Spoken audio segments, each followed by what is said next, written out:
Yes, hello, folks. Welcome to the weekly Manchester United podcast. I'm your host, as always, Phil Brand, joined with my regular co-host, the excellent James Rhodes. Of course, on this Monday, February 3rd, as we are getting close to the end of the deadline day, transfer window. And of course, on the Monday after United once again lost at Old Trafford. Lots to talk about. Of course, we talk about the players that have already left on loan, the disappointment with not bringing in players as a replacement, and of course, the result at the weekend and some question marks over Ruben Amorim and other headlines, other talking points. James, most of this podcast will be dominated, of course, by transfer info because we're on deadline day and there's a lot to talk about. hmm But Sure. first of all, before we get into the end, how was your weekend, man?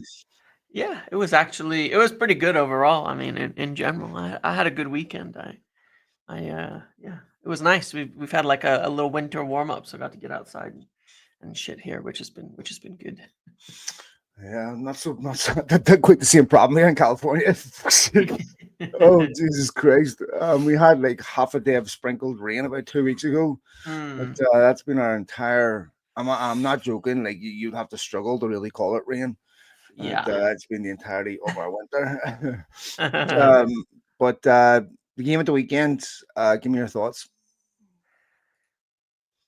It was rough. I mean, I think that it was in some respects it wasn't that bad from certain parts of it. Like I don't think that we've kind of seen this in the last few games. I thought it was actually pretty similar to Fulham, which we won in a lot of ways. And the biggest difference in both games, what happened? United dominated possession for most of the game. They controlled the ball for most of the game in terms of the locations. They had like 67, 68, 69% possession in both games, but they couldn't do anything with it, in the final third, right? They didn't create chances. And Fulham, I think the only chance was the goal, that came as a result of a deflection as well from Lisandro Martinez.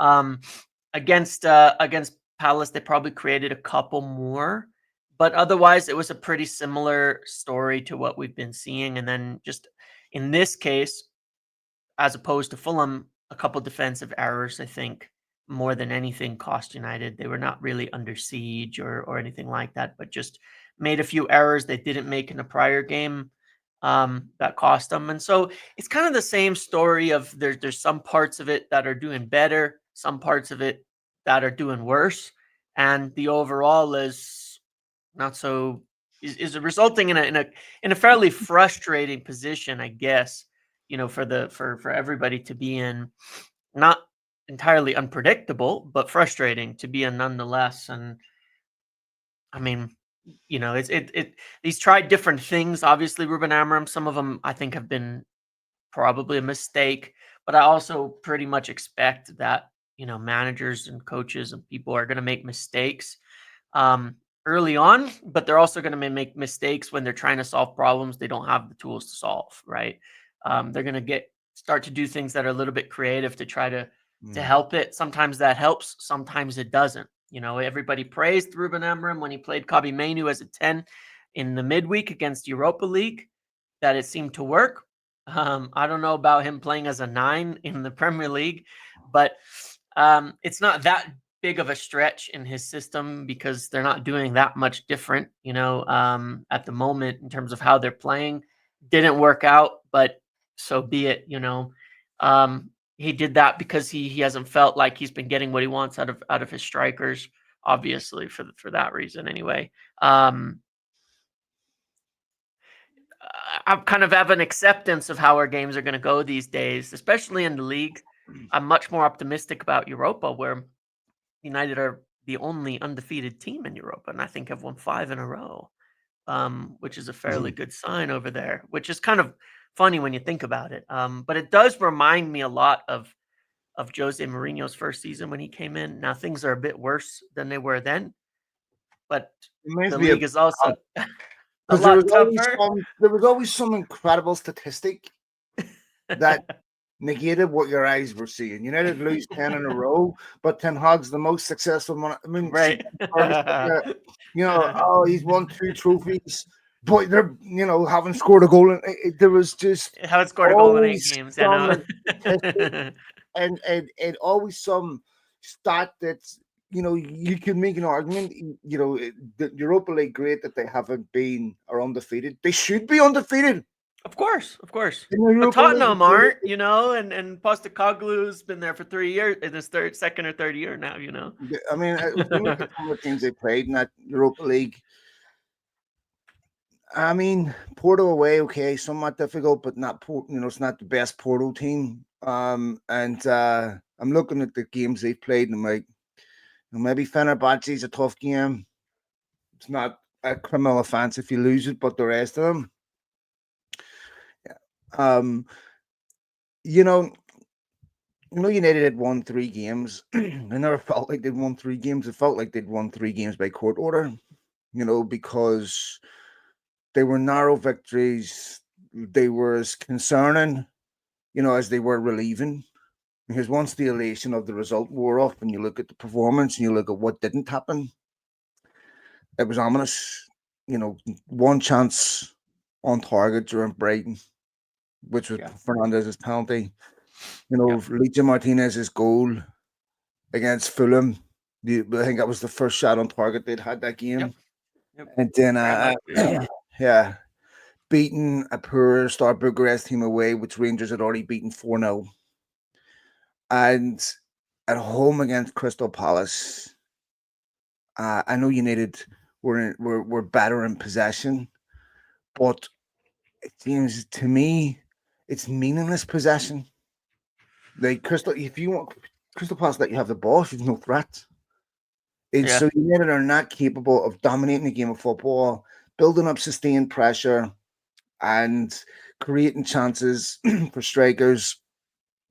And I'm not saying the strikers don't take some responsibility. Of course they do. But anyone who's ever played forward in any level of football knows what happens. And you can see this with Manchester United. Take a look at the stats in the first 30 minutes for goals scored for teams. We're at bottom of the league in that stat. Close to bottom. So when you're a forward and you don't get service and you're not getting chances, you drop deeper. You start getting involved in the game. You start, you want the ball. You're getting frustrated that you're not getting touches on the ball. So then you start playing as a midfielder almost. And that will shred any striker's confidence. Right? Because strikers can play an exceptional game, but if they don't score, it gets in their head. If they have a terrible game and they score, they feel okay because their first responsibility is to score goals.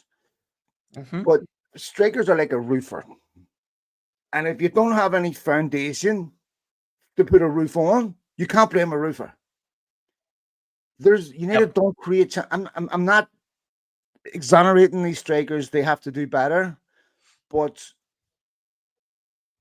United's goals are pretty much down to a couple of things: a mistake from the opposition, piece of individual magic, or a set piece.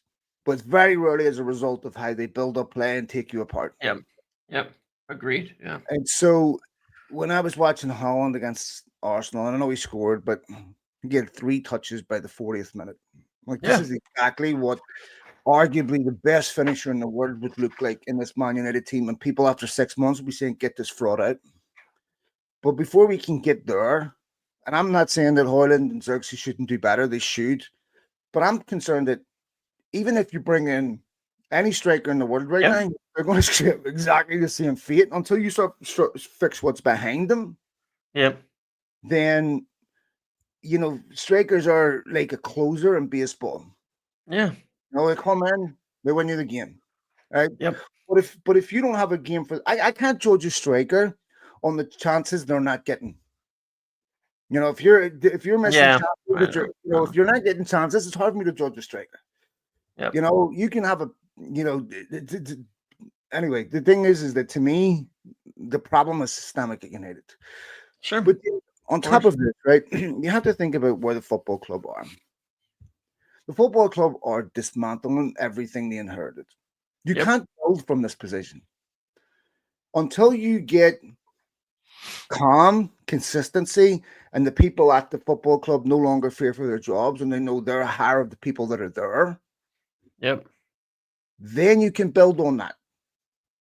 But when you've got this mix of players being told you're just one half decent offer away from being sold, but go out and give me 110% to get me out of this position in 13th, there's a disconnect here. Yep. If your employer is telling you, look, we want to move you on to a competitor, but go in today and give me 100% in the office, that's just not how human beings Yeah. work. And Yeah. until they get some type of, homeostasis, some type of balance where it's like, okay, what we have here is what we want to build around. Yeah. Then you can build, camaraderie. Then you can build a commitment. You can build momentum. But until that gets settled, everyone's work. If you've ever worked for a business that's been bought over, that's having its staff gutted and rotated, Yeah. it's a terrible time, and it's not It a is. time. It's the worst time. Yeah. It is. And the thing is that like it is frustrating, obviously, as fans, because from an outside perspective, from a Yep. fan perspective, we've been dealing with this for a Yes. long time, right? Because for the fans, it's been constant turnover, change, a new dawn, a new fucking disaster. It's part of By my the way, language, but it's you like hear that's how it this feels all the time you as hear a this fan. vibration on my camera, on my mic, by the way? Sorry. No, I can't. It was that Sorry. earthquake I've you're got, dealing with here. I've got a foot rubber on the. Oh, I was like, I got my I'm, foot massage I'm on my fearing ear. the worst for I'm you just in Los adjusting the Angeles. temperature here because it's baking my feet. Come on, sorry, go ahead, man. Well, no, I was just thinking about disaster, and I'm like, I'm fearing the worst for you in Los Angeles with everything that's happened. It's like, oh yeah, now an earthquake's gonna hit. It's like I great, would just go violate PSR. Like the world's going to exist in 4 years anyway. By the time they right? get Yeah. interrogated, we're all going to be dead. Just go buy who you want. No, but honestly, yeah, we know, and as from a fan perspective, it's very understandable to be so frustrated with all of it because it's been like this for such a long time for us, right? But at the same time, it's also like a reality that you still have to go through it, You still have to go through it. You can't just keep going as we were and hoping it's all going to work, right? I mean, we can't, and that's not to say that everything is perfect or everything's going to be done right, but we can't. It's like you got a disease. This club has been a disease. It's been dying, and it's been on its last breath for a long time, dying from some disease, and a medicine isn't going to be easy to take, and it's not going to be instant to take either, and we're dealing with it. But I look at it and I go, okay, Arsenal, they're not making any signings this window for what it's worth. They've spent a total of 25 million net between summer and January. Arsenal, they spent 25 million net between summer and January. Man City spent a negative 116 million in summer last year. They bought one player for 25 million euros and they made a 75 million profit. They balanced their books last summer, right? They said we're going to balance our books. Now we can talk about them, the cheating, things like that, whatever. Those are things that actually, what have you, this is the reality of it. They spent summer balancing their books. So now in January, they've spent an insane amount of money, like 158 million, something crazy like that, right? But net, they've spent 42 million between summer and January. United have spent 141 million between summer and January net. So they've spent more than 3 times as much as these other clubs. Now, why is that the case, really? All those clubs sold well. They could move players on quickly. They could move players on easily. They could get good fees for them. United can't. And they're not going to be able to still for a little while. Because their players are on these, when they do want to sell players, it does make this really awkward situation, right, that you're talking about, that I think is really rough. Because you sit there and go, we want to sell Casemiro, but we can't. We gave him a 350,000 a week contract. We can't do anything about it. Nobody can. So now you've got a player sitting there. He's, I'm sure, very unhappy with the situation at United. So how is he going to perform well, even if he was playing much, right? Agreed. It's an impossible situation for him to be in too. He's there. It's a rough situation for him. He knows they want to be rid of him for good and bad reasons we went into a long time on our last podcast, right? They know he wants out, but they can't sell him. Nobody comes in for an offer because he's on huge wages, unsellable. There's nothing you can do about it. And it's the same for so many others. If Marcus Rashford was on different wages and a different situation. Of course, I think it would have been easier to get him a permanent deal rather than a temporary one in January to move on. Same thing goes, guys like Christian Eriksen. Oh, sorry, Mike, your mic muted, I think, but Oh, go ahead sorry, there. man. That's probably the best part of the podcast. Uh, Go let for me it. ask you about Casemiro. Yeah, No, because I agree. We brought up some fairly reasonable points, I thought, last yeah, week on why he may be upset. yeah. We discussed it. Yeah, But then there's a counter argument to this, right? Casemiro is not a £325,000 a week footballer, no, right? And he has to know that. yeah. Now, there was talk about, he turned down a move to Saudi or Roma or whatever. Roma, yeah. So Casemiro is faced with a very real choice that he knew at the start of the window that he knows now. You can sit and pick up your wages, no problems, or you can play football. Yeah. Now, if you're John Duran, where you haven't made a ton of money in your career, I can He went understand for the both ways. bag, Okay, I'm It's going to like, think about the money for a while. Okay, fair yeah, enough. Casemiro had plenty of money. He's at the back end of his career. So the choice is, okay, if you want to sit on United's bench and pick up that money, that's fine. Okay. Yep. But you can't complain about not playing football because you made the choice to say, I'm just going to pick up my wages and not play. When you're, a four-time European Cup winner, I think, Brazilian captain, and you can't get a game of Toby Collier. And that's not a knock on Toby Collier, but if I'm yeah, Casemiro, I'm saying it couldn't be clearer to me that I'm yeah. not going to play football. Then I don't think you can complain about sitting on a bench. And to me, like that, I don't think he should be criticized, but that to me in somewhat is worse than the players that take a pay cut to go out on them, who say, you know what, I can sit there too, but I want to play football. And there's players that have done that have moved on. They don't like sitting on United's bench. And in some sense, I commend the fact that they have not accepted that option. So, there's sort of two stories on Casemiro in there.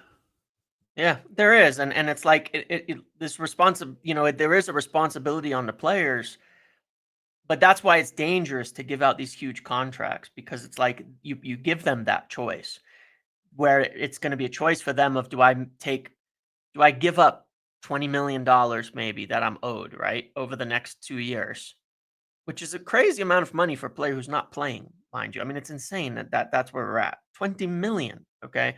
Do I give that up and give up half of that and go play somewhere else, or do I keep my $10 million? Now, it seems like an obvious choice, and it should be to some degree. It's easy to sit for us, and I'm not saying you're disagreeing, but it's easy to sit on the outside and say, well, you've made 80, $100 million. Yeah, I know it's easy for us to say. It's Yeah, so yeah, easy to say, just trade off just a give few up mil, 10 like million bucks, Yeah, I know. like I it's accept nothing, that. I but totally. that is, Yeah, I agree. it's that's a whole nother, that's another generation's life Sure. that pays for, right? That's grandkids, their whole life that covers, that 10 But million, James, right? I can understand that from Casemiro's perspective, Yeah. but from a fan's perspective, Fuck, it okay, sucks. It's like, we come are looking on. at this Yeah. going, okay, you are taking money from the club, For and nothing. refuse to, and happy with not giving anything. But I understand legally, I know. and I No. understand like financially, but also from my perspective as a fan, that's going to irritate me, and Well, because look, and you get nothing in return. I know, and look, and this is why I take okay, why I have a bit of respect on this for Omar Barada when I look at City right now today, because like I said, they were able to sell 140 million in players last summer, 140 million, and clear them off. And there's a video of Omar that I referenced a few times when he first came in, where he's sitting with Chichi Bargenstein, whatever you pronounce it, right? Yeah, and he's saying we can't give them better contracts. Even when they win, they think they're really good, then you go give them a better contract, and then they have no incentive, and then they fall off, and blah blah blah. And they made a huge point of it, so that even when they're winning everything, they're very wary of giving out these contracts, because it makes players unshiftable in the future if they stop becoming a productive player for the club, right? And you can see that City are getting the dividends of that strategy from him, Unless you're Erling and Haaland, them, right? unless you're Erling, but that's Yeah, after he Erling's left, to be gone, I know, fair, But I'm like, I sit that and I'm like, that's fine and all, giving him 800,000 a week. What if he gets injured? Then you are in trouble. Of course, it's City. They'll probably find a way to find a 800,000 a week in a mattress. But, but my point is it makes sense. That's why they can make that shift. You look at Arsenal. The team that they had for a long time was on pretty low wages. They made a big deal about cutting out all the high earners. They forced out all of them in the first kind of phase of their rebuild after Wenger and right when Arteta joined. They forced them all out. They kicked Aubameyang out of the club, and they pushed these players out. They said, we're going to go short, we're going to go young, and we're going to get these guys out of here. There's a reason they can still sell players, right? That they're bringing in and buying. And we've seen obviously Chelsea do it too. They sign these long contracts on lower wages and buy a bunch of young players, and then they just sell shitloads of them. Now, it's not a great thing, but you look at the financials of it, United can't do that. We can't sell anybody.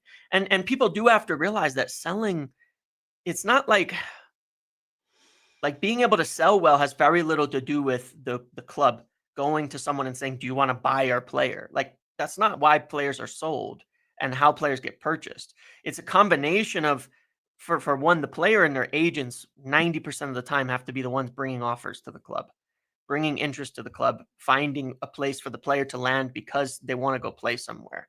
The club's responsibility is to be in a position where they haven't given them monstrous contracts that are unshiftable, like we did with Alexis Sanchez. That made it impossible to move him for a long time. And like we've done with so many players over the years, that you give Phil Jones a big contract when he can't even make it on the pitch. Not his fault, but why did the club do that? Then you can't sell him. It's unshiftable. So, United could spend more if they could sell well, but they can't. And that's a long-term process to change, is getting people on reasonable contracts. There's just so much to me, James, so much scandalous pork, unnecessary fat on the United's finances that is just scandalous mismanagement.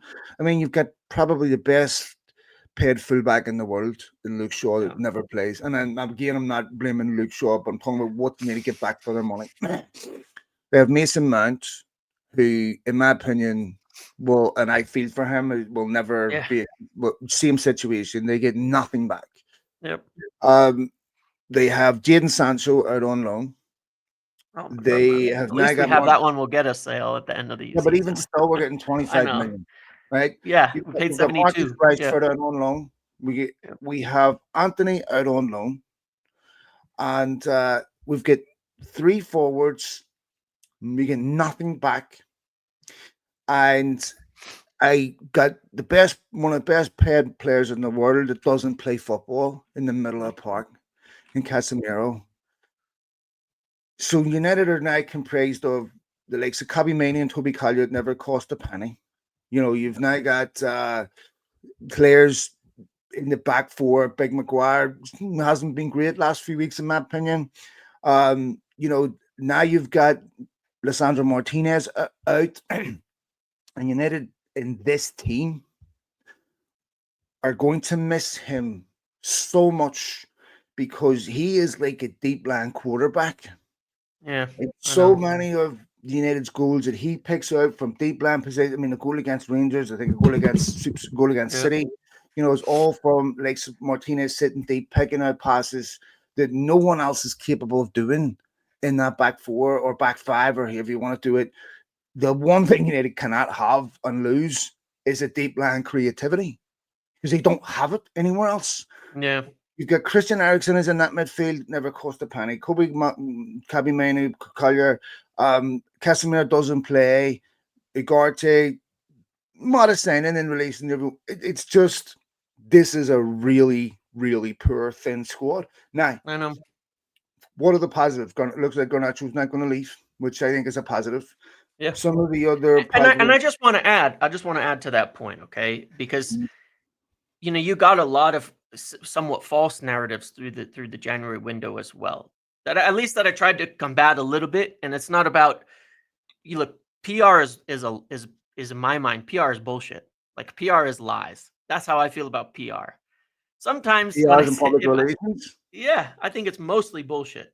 It's mostly befuddling things a little bit. Now, some of that's necessary, but in a lot of instances, when people talk about PR, they're talking about things that aren't true, right? The things that are covering up what's actually going on. Um, they turned down offers for Alejandro Garnacho in this window. They didn't want to sell him. At the end of the day, and they've showed that by not doing it. They're not trying to cash in on all these young players and just make a bunch of money out of them. It does mean they're limited in what they can spend by not doing that, for sure, because that's the reality of the situation. But I think it's good that he has stayed, certainly, in this window. On PSR, James, there's two parts of Yeah, this, right? yeah, Even if you have the room to spend 300 million on PSR, you still need the yeah. cash. Correct. There's You still that need the too. ability. You still need the money to Yeah, do it, right? yeah, Secondly, I know City have spent a lot of money in this window. I don't think any of those signings are going to make City any better right now. First of probably all, not. January is not the time to do your major shopping. Yeah, I think maybe Marmouche might help them, and that's about it. Marmouche, Yeah, sure, but yeah, even still, if you young bringing in young defenders, 18, 20, and then throwing them in halfway through a season to a team that's losing and say, go. We saw Kusanov in his first and game. immediately, like in I 10 actually minutes, felt for like that kid. it's that is rough. That is rough. Yeah, Yeah, no, I actually felt for that kid a bit. I was like, yeah, first 5 minutes you give a goal away and a yellow card, kid must be wondering what has happened. But James, I remember Patrice Evra going to play at City in the first half in January and getting yeah, destroyed. Now, one of the differences, because Vidic and Evra is always brought up as an example of how you can buy well in January. There's yeah, one thing that's fundamentally different about that. United had both of those deals done before the start of the January transfer window. That wasn't the result. If we can get this guy out and get that guy out, and if we can get it, maybe he may come and they had a very clear, precise plan of what they wanted to do and how yep, they wanted to do it. yep, You can't turn around, in my opinion. The striker that you buy in January has to be the same striker you buy in the summer. Because yes, so if you're going to bring in a striker on loan, I'm only interested in a striker that's on loan that has a very realistic option of staying beyond the summer. Because we talked about does Amorim compromise to suit the players that he has? Either he gets the players that he needs, or we wait. If United are sitting 2 points off the top, where it's like, if we don't get the goals the second half of the season, it's going to cost us, then okay, maybe you take more of a risk. But United are not going to get relegated. There's three yep, teams worse than Man United, right? So what realistically are they playing for at this point? The FA Cup and the Europa League. yep, If Europa League is obviously of enormous importance to United, for sure. Yes, right? But, to me, bringing in someone like Mateus Tell is not getting you over the line in Europa League. It's not going to make that much of a difference. It'd yeah, be better to me bring that kid in the summer yep, when you're bringing in other players. The season's over. You're not bringing them into a football club that's darkness that's going to eat these players up and spit them out 6 months. yeah, So to me, yes, I want United the same players. I want them to stay striker. I want them to bring better players in. But I'm also fed up with quick fixes. correct, correct. And look, the thing is that, and this is why it didn't happen, right? I mean, there's a lot of kind of part of me United saying this, but briefs going out at the moment because they're United saying we're done with the window, we're not signing anybody, all of that. We kind of knew that yesterday, in my opinion. But but also about Mathis Tell. And if you look at the information that's out there from myself and others on this, it's that we wanted to do a loan for him if it included an option to buy, because we're not going to sit there and say this 19-year-old who isn't playing right now is fixing our season and is temporary, And by the way, and you then take come your back 60 to million buy. option to buy up your arse for a kid Yeah, that hasn't exactly. scored a goal 60 this million, season. right? 60 million for a reserve Yeah, striker hasn't scored. Are you insane? I know. It's 60 mil? crazy. It's crazy. But listen, but Yeah. agreed, right? But it's also like, okay, then you got to pay a 6 million loan fee that we can't really afford, actually. Factually cannot afford a 6 million loan fee and full coverage of his wages. So we're going to pay out 10 to 12 million.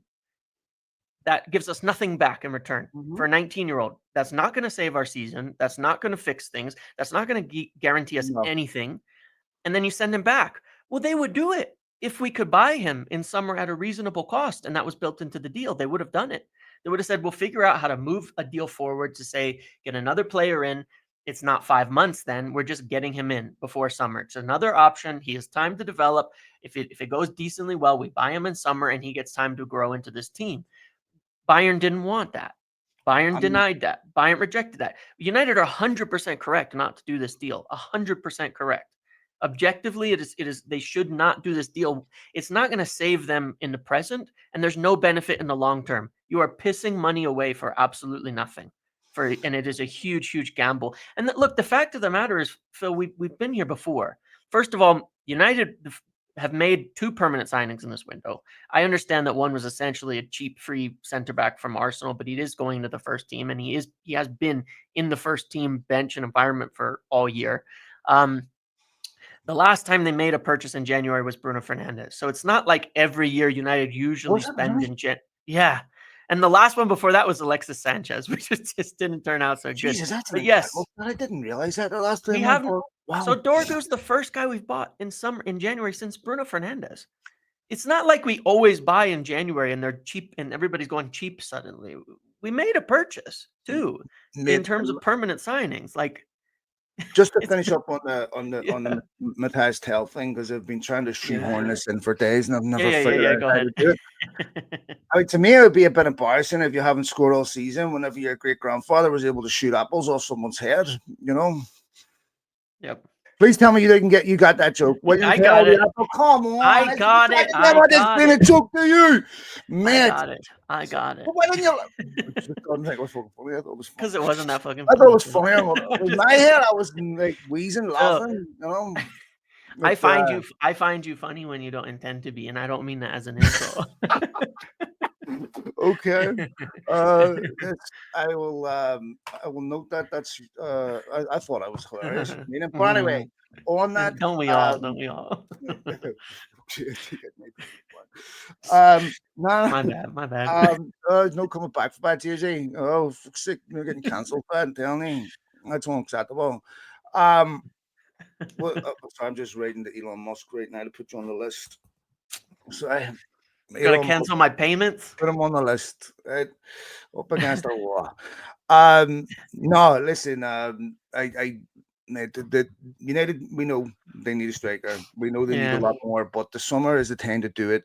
And I agree. You can't criticize them for bringing in people like Eden Heaven. You have this is exactly what we've criticized them for not doing before. Yeah, and bringing in young players and investing in the academy and having, for me, a stronger academy that produces for the first team. But we talked about this in relation to City. Yep. City have, you said Barada sells all these academy graduates, and why aren't City not reaching into their academy to bring in young players instead of going out and spending 250? Like, if you're a kid in City's academy, if you can't get a game now, when are you getting in here? Look, they're go ahead. Sorry. So to me, they deserve criticism on that. Yes. And United have never been afforded the luxury of being able to, when United have had injuries, isn't that why you have this amazing academy?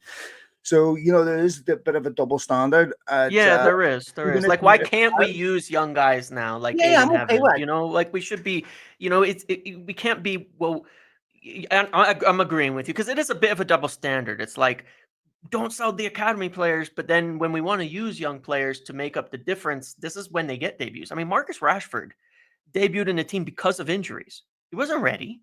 He wasn't there. And it went way better than expected. That's why he made it in. Get their chance. Is that there's a injury, gap in the squad, you get a chance. Yeah.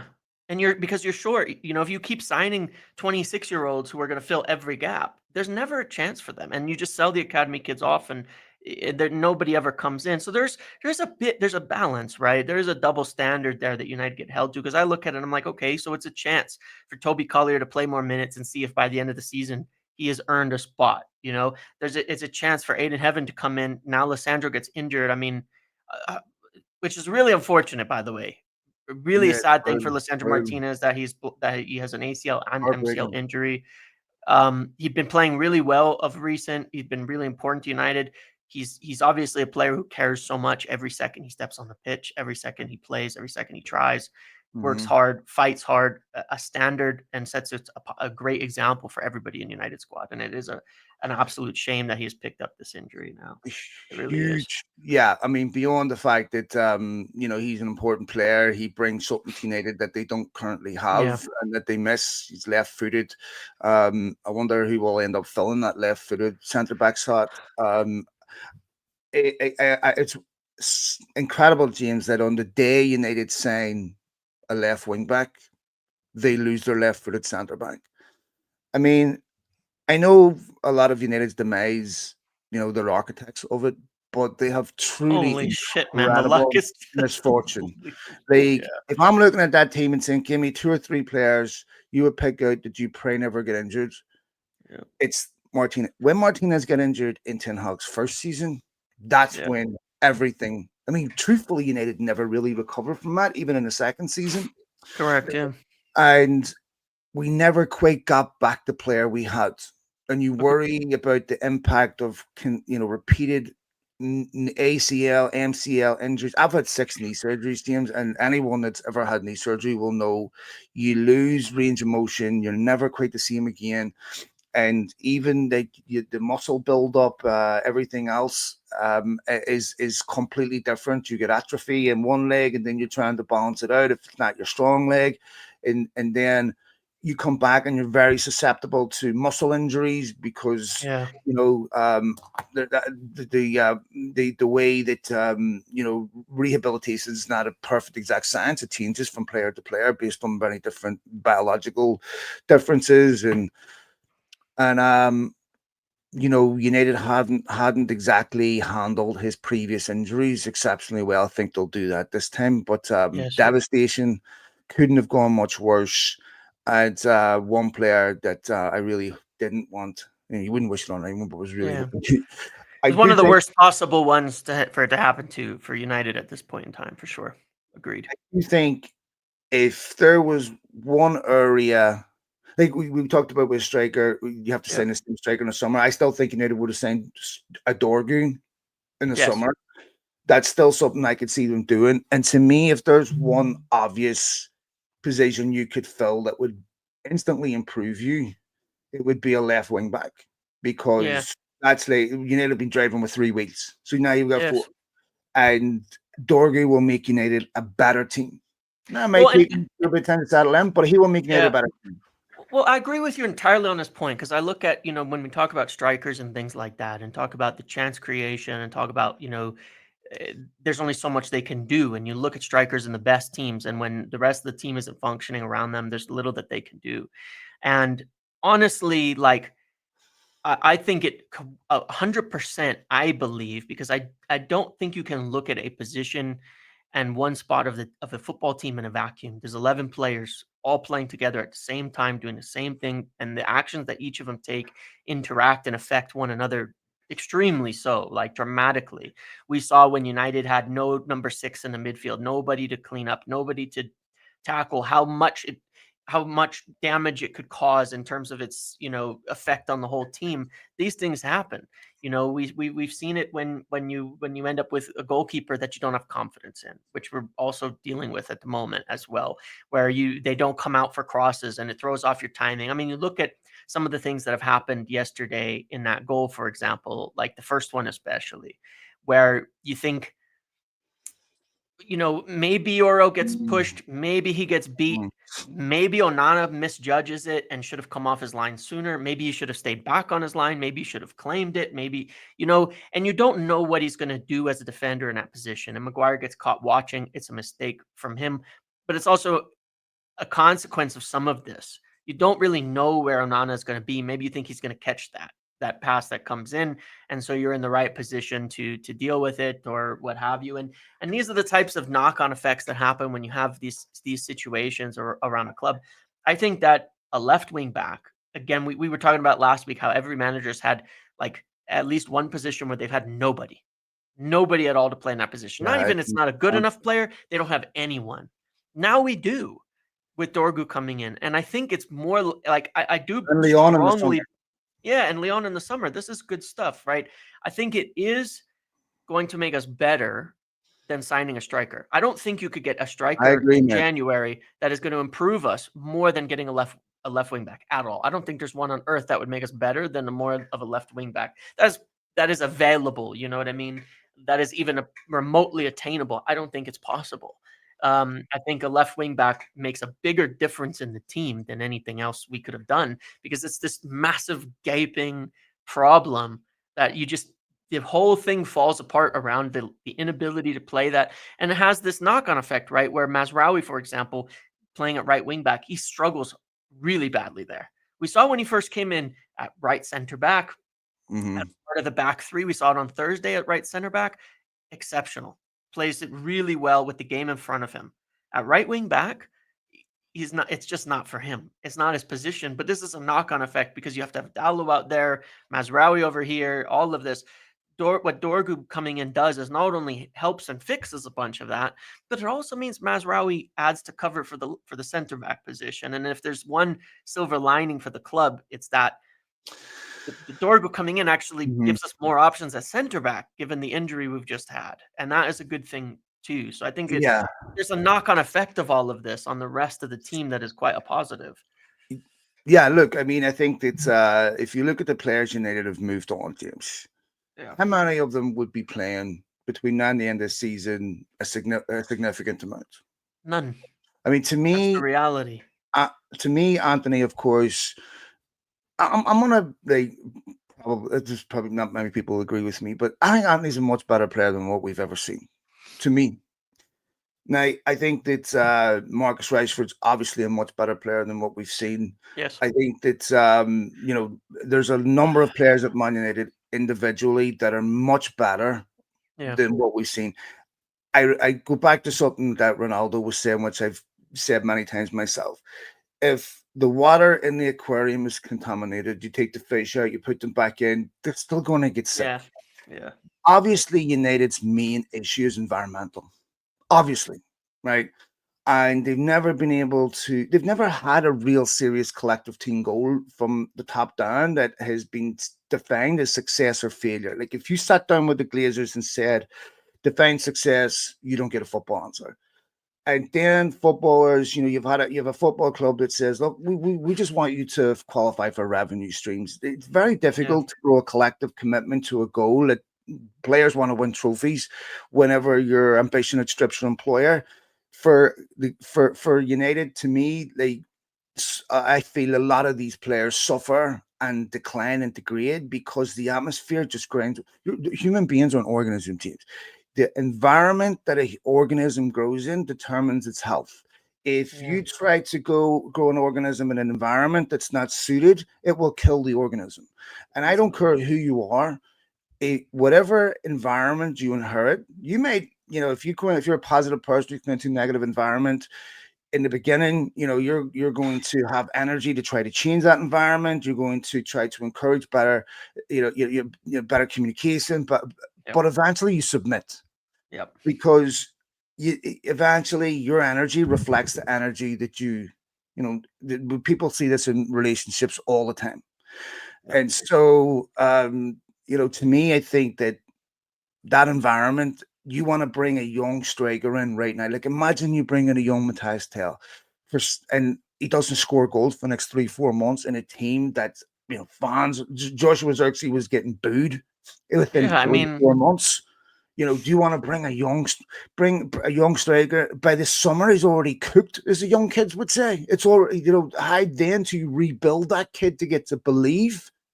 yeah. We had this issue with Hoyland, but in his first season, this is to me not the time to bring in even kids from the academy team. That's a risk to Yeah. this Of course. particular team.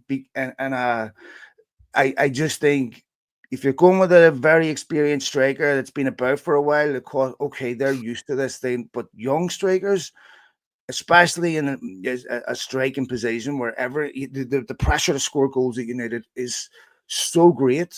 I mean, to me, that's if you bring in a Ronaldo or Cavani with the age that we brought them in, fine. But bringing a young striker right now in a Yeah. team that doesn't create, it's risky. Yeah, it is, and just to follow up on this last point on talking about how much waste and things like that. These are of United's top 10 earners in the team. You have Casemiro, Bruno Fernandes, Rashford, Mason Mount, Matthias de Ligt, Harry Maguire, Christian Eriksen, Luke Shaw. Have I miscounted? No, that's Luke Shaw, Mm. Mazraoui, and Anthony. Actually, I think is the number. So that's 10. Of those, you have four that regularly make it on the pitch. 4 out of their 10 top Yeah. earners. And this is the problem at United, and it cost them a total of, for those other 6. It cost them a total of almost £100 million a year for the other 6.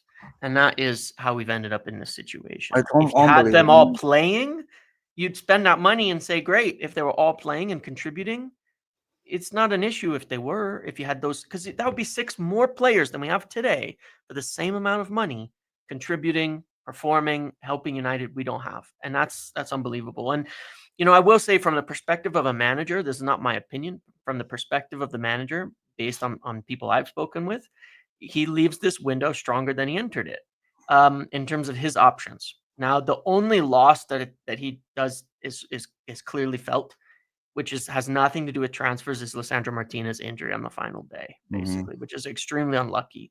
Marcus Rashford wasn't going to play for Ruben Amorim, not because Rashford refused to, but Amorim made that choice. So from his perspective, Rashford was not an option for him. Anthony was someone that he deployed sort of as an emergency wing back in a few games.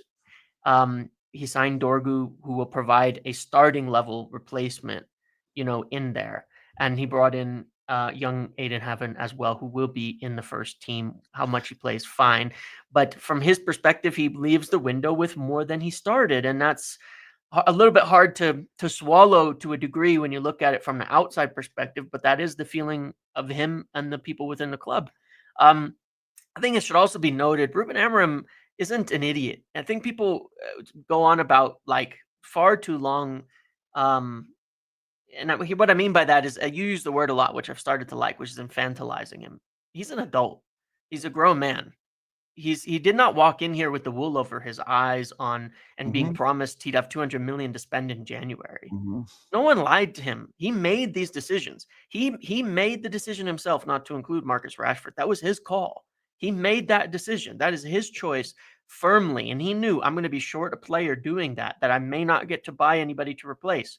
Yeah. He made that call. And I'm not using that as a stick to beat him with. I'm saying, don't treat him like a child and say he's being left out in the cold and yada yada and all of this and that. He's firmly on the same page with everybody on what's going on and made these choices himself.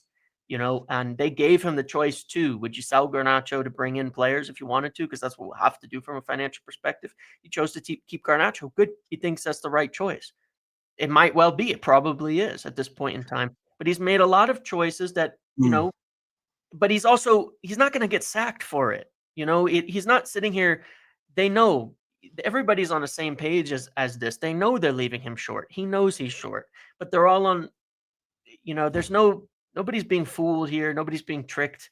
Nobody's too stupid to see what's right in front of him. I promise, he lives in United and works it every single day and knows a lot more about what's going on in his squad than we do. It's not like we need to point out a depth chart to show the manager how many players we have and don't have. He knows, he understands, and so, in that respect, he's made the decision to save the money for summer and invest more heavily there when they can, and they will be able to. Yeah, look, I think you also brought up a point that needs re-emphasizing, because this is an important point. When people say, why did they bring Amorim in now and not the summer? Yeah, Amorim by the summer will be 8 months ahead. I'm just getting an alert here about United. Fearless. Man United by the summer, and Amorim will be 8 months ahead of the job he would have inherited in the summer. Correct. Now, and obviously, and to me, I really don't understand why people are passing judgment on him right now, because it's 2 months. Fucking hell. clearly, United's problems go beyond Amorim. Yeah. And and Rude won 3 games and United improved, and this is important. I want to clarify a point. Amorim didn't take over from Ten Hag. He took over from Van Nistelrooy. So the position that they were in points ways after Van Nistelrooy was different. No, because I brought up a point last week, but Yeah. how close they were to the top four, and it was after the Van Nistelrooy tenure. If that's incorrect, then I'm going to have to sack my DEI stats higher, Well, which is huge. But that's research. No, wait, but wait, listen, wait. I want to finish this point, right? Because this is important, right? Mhm. So Yeah, go ahead. it's important to me, right? But you're looking at a guy that could he adjust United's formation to be pragmatic? Maybe, but the reason But one that's of the why things he's here. Yeah, I yeah, mean, now. but that's a maybe. There's no Yeah, guarantee that will produce results. I mean, always there's no formation United can all of a sudden pick that's going to produce exceptional results. Uh, and to me, I can't judge him, James, until he gets at least a proper summer together. The next 4 or 5 months are going to be shit. Right, yeah, that's just the reality. What we saw against yeah, Palace is going to be much the same. When you win 2 games here and then lose inexplicably to 2, 3 games, yeah, we'll do enough to stay pretty much where they are, in my opinion. They're in yeah, 13th or thereabouts. And that is unacceptable. I completely agree. But it's not a situation that should prompt United to panic in January and go out and buy players. I mean, in my honest opinion, James, as I hear this all the time, why do people leave us to the window to the last minute and scramble? And why did they? Well, maybe that's because most sporting directors are male. And if you've ever seen mm. a man on Christmas Eve, okay, it's exactly like you get in January transfer window, deadline day. We're out there going, oh shit, I'm going to have to buy a bunch of tat I don't need for it's overpriced because I waited to the last minute and because the things that I actually wanted are already gone. That's every guy that shops on Christmas, anniversary, Yep. all that. But another joke that I thought was funnier than what you said. Anyway, but imagine dad me going that gulag. I'm telling you, there's a dark side to you. I've underestimated. Fucking standing here like Joaquin Phoenix in the joke. See, now it's funny. Child cancer was funny. But no, seriously, like I don't think I think United need to be sensible in how they go about their business. I think that I'm like every other fan. I want to see new players at the club. I want to see players that end this nightmare. But I don't want to sit here in the summer and going, if we had waited 3, 4 months, the difference in players that you sign in January versus now is completely different. And I agree with Amorim that if we don't do something different in how we've been doing it before, we're going to be exactly where we are a year from Yeah, now. So let's be smart. Let's yeah, get the right players in the summer. Come the summer, we'll probably have fees for Rashford, probably have fees for yes. Sancho, maybe Profit, Anthony, profit too. and you're shopping Yeah, a whole different market, yeah. James. Yep. Yeah, it is a different world at that point in time. And then you have the free agent departures as well. Victor Lindelof, Johnny Evans, Christian Eriksen. Again, three players who are contributing nothing at the moment. Not all to the fault of their own. I mean, Johnny Evans shouldn't be here by this point in Yeah, time, right? where is Johnny, But by the way? he's injured. He's injured, unfortunately. He's got a I hope hamstring we keep injury or him on in something. some coaching Yeah, it'd capacity. be nice if he was, but I mean, he came on as like to just stay fit, and he's ended up being here for 2 years. It's not his fault or anything, it's 100,000 a week to not getting anything. Again, not of any of the players. I We're would giving him 100 frame G. Johnny Evans the least. It's not much lower than that. We've been paying all our senior players like 75 to 100,000 as an absolute minimum, right? Um, but Victor Lindelof's been injured a long time as well. Christian Eriksen has had some okay moments here and there, but obviously is on his way out. But you're talking about between the three of those, about I think it's about 22 million a year in wages, right? That just is gone. They just depart. That's the end of it. They leave. You have that money to reinvest in the club immediately, reinvest in transfers and things immediately. You have other sales of players you can move.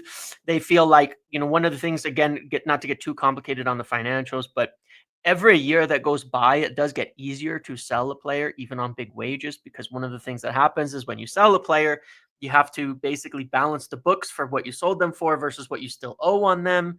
And you don't want to take, and if it's less, you just take a loss. You just take a loss right then and there. You have to write a big loss in the books, and And so their thinking is, okay, well, Casemiro, it's going to be down to like 20 million for him for now. So maybe come summer, we can balance the books properly where we don't get a huge loss on writing him off. That makes the savings on the wages not even worthwhile. Same goes for Anthony. If he performs well at Betis, hopefully he does. He already scored a goal, I think, and got man of the match or something. So good for him. You muted again, but good for him. Your microphone again. Your mic. Phil, microphone, microphone. Sorry, mate. I,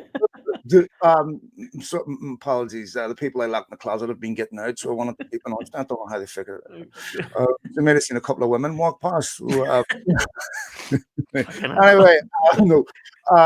But that, what I'm trying to understand is there's so many people that are committed to United players who are out on loan and them being absolutely atrocious. Like they're almost angered by the fact that they go out and play well. Yeah. I don't understand that. Okay, Yeah, me neither. Speak about Solskjaer, about oh, he's shit, he's this. Like, okay, I can understand why he wanted him replaced as United manager. That's fine. But this is a club legend. These are. I'm not saying I'm not. But why would you want him to fail? I don't get it.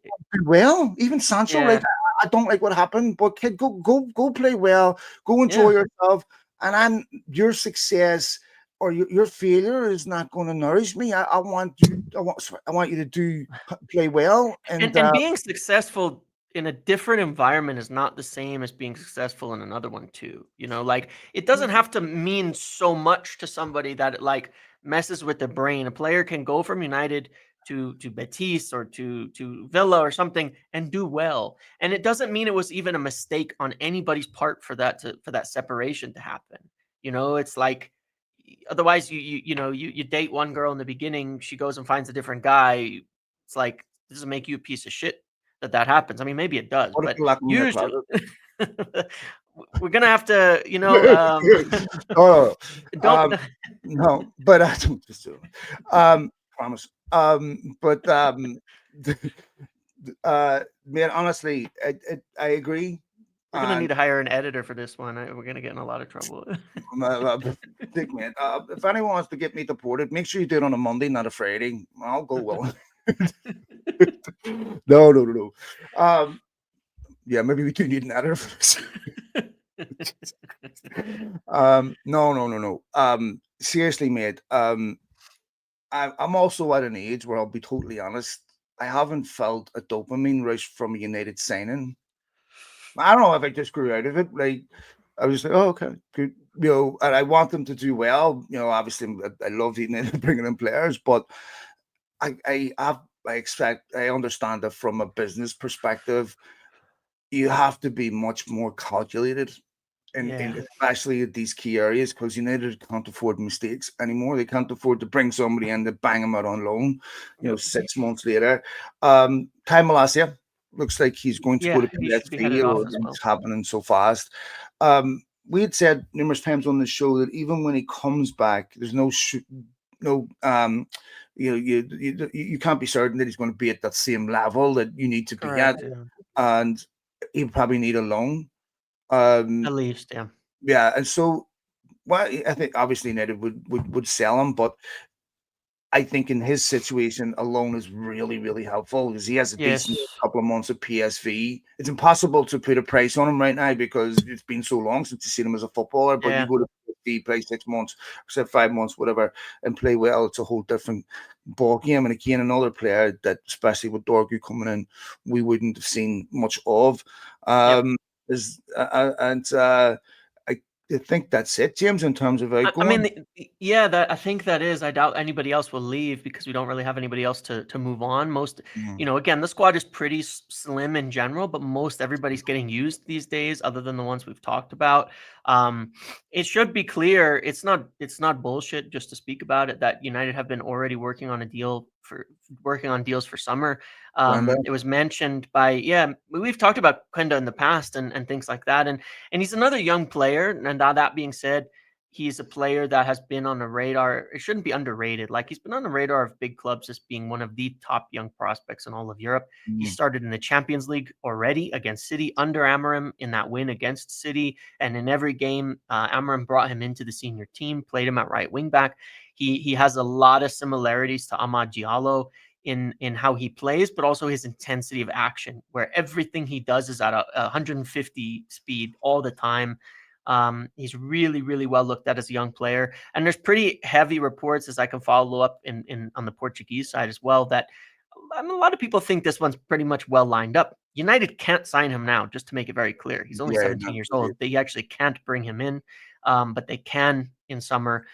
They've got a good relationship with Sporting. We've obviously had a history of, aside from Ruben Amorim just now, a history of success from Sporting. Bruno Fernandes, was there anybody else we've signed from Sporting that was actually pretty good back in oh, the day? yeah, players that Some have other played. young kid, but I don't know if Yeah, he ever amounted to anything, but Nani, right? Nani, yeah, that's the one. Mm, Okay, yeah, Nani. Yeah. So there's yeah. anyway, Marcus Rojo was it, right? There's a good relationship between the clubs on this, and I'd be quite surprised if that one isn't pretty much all set for July 1st, quite honestly. Like, One part of that deal that does, obviously City losing Kyle Walker, Viana's still at Sporting yes, on there. Like, why wouldn't have City lined up for the summer? But nonetheless, if he comes to United, I'd be happy about that. Um, that would leave me questioning is, okay, so are they going to nicely Mazraoui as a centre back and just there'll be a competition I between think Dowell and so, by the Brenda? way, yeah. Yeah, I do think so. Just for what it's worth, I do think so, yeah. Yeah, so it'll be interesting to see how that gets reshuffled. They'll have to do work in the midfield, but with Yeah, the at least one. Casemiro and Ericsson will almost certainly Yep. go. They'll need to be replaced. Be interesting to see what work they do then. One of the things that's also still surprising to me is just how strong United's pulling power still is. I You know. know, and United outside of the UK have this massive reputation in Europe as a super club, and so they're still able to have this enormous pulling power to get players in. Yep. So it's still, regardless of what happens, United stay in the same position between now and the end of the season. They're going to still have that, but Yep. I think that the there will obviously, and I'm sure United's budget's already factoring in not having Champions League this summer. Yes. In terms of whatever budget Ruben Amorim has in the summer, it's going to factor in the fact that there won't be Champions League. Yes. So we'll see what happens there. I think it is a positive that Garnacho hasn't gone.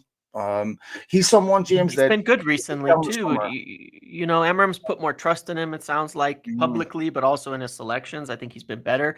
But it is a factor of, like, look, if he's performing, if you want to sell him in the summer at that point in time, if you've decided he's not the guy, when you have the proper time to sell him for the right value and get replacements. But there's no need to, it's one that's definitely, like, unless you're getting 80 million in January for him and you can buy a top player that you want, that's not like some short termers, I'm thinking, look at it again in summer. But if for Matthias now, sells 60 million, James, yeah. Garnacho 100 million.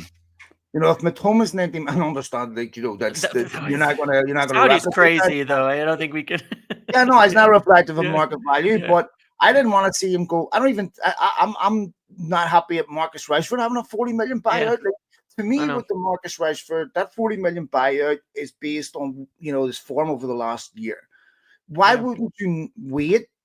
If Marcus Rashford has a really good 4 or 5 months at Villa, he's going to have a lot of interest in him Yes. that will extend beyond 40 million. Now, he can turn Villa down, Yeah, just no, to I be know, of very course, clear. he So, can. yeah, yeah, But United have already set a price for him, James. yeah.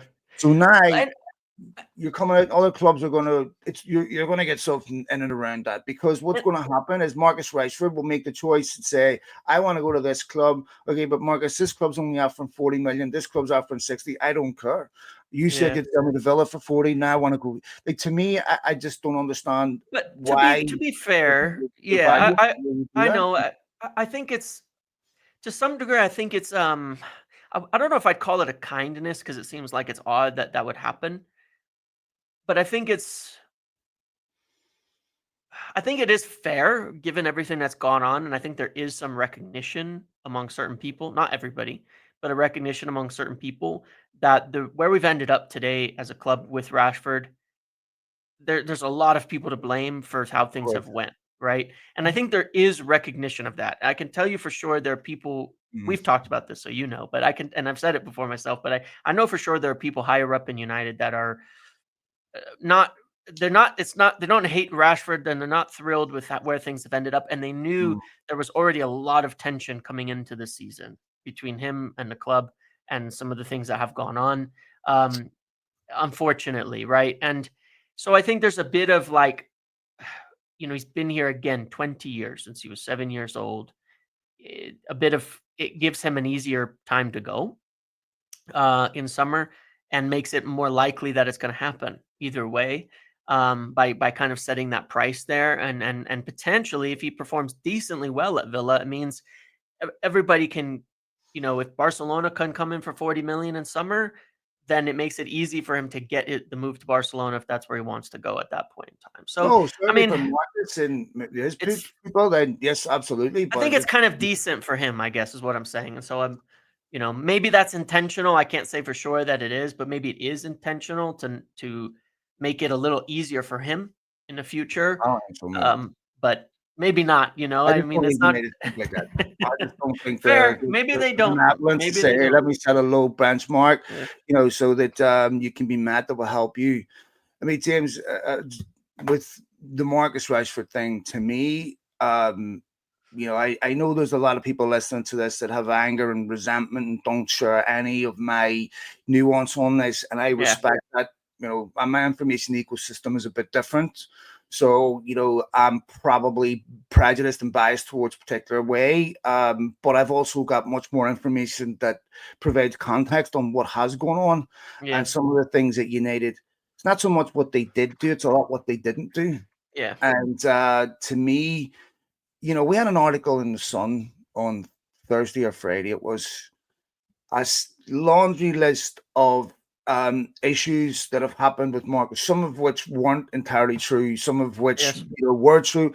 And I go, why is this? This is sustained targeted abuse. And I'm Mm-hmm. asking you, why isn't this provoking a response out Yes. of decency and saying, Yes. regardless of what happened, even if everything Ruben Amorim says is 100% spot on, this is a human being that has been at our football club for an Yep.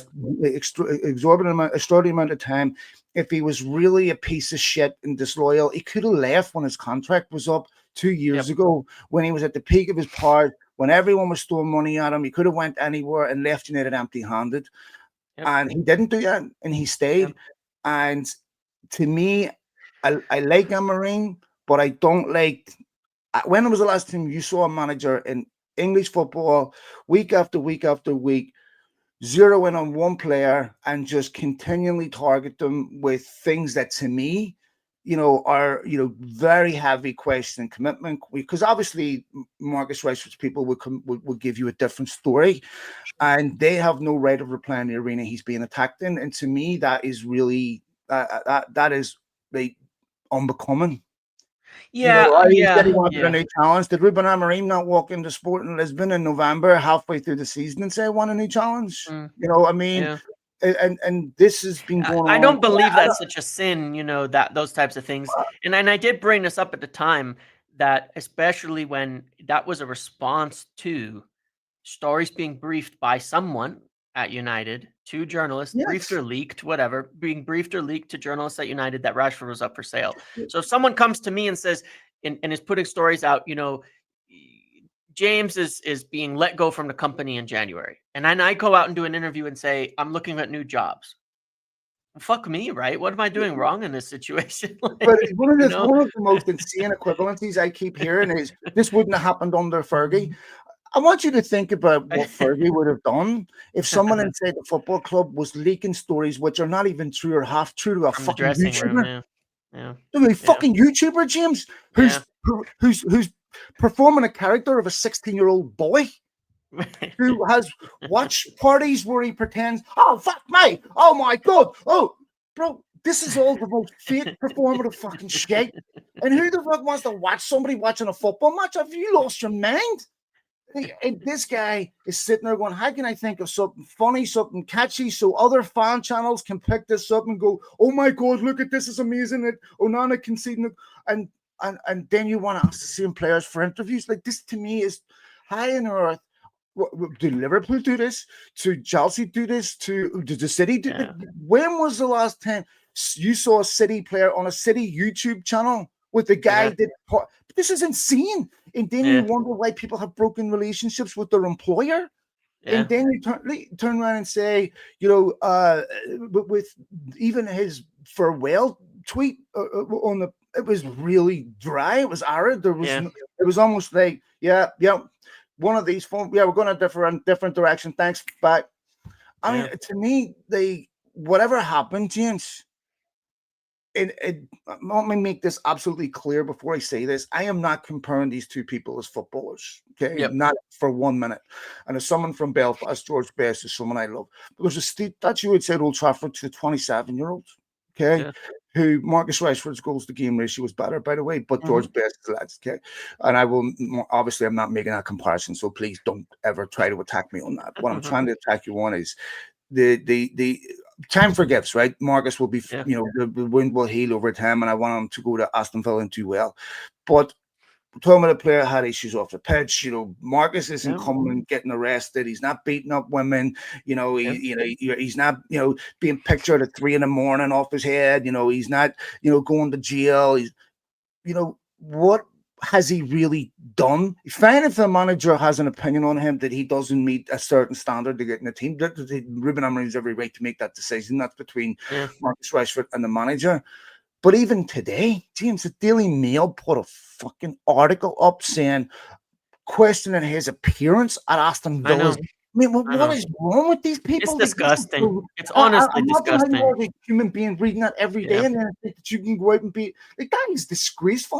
There Yeah. has to be a threshold that says, if imagine this was me in this situation every day, could I perform at my? It would be impossible, Yeah. simply Yep. impossible. Yep. And I think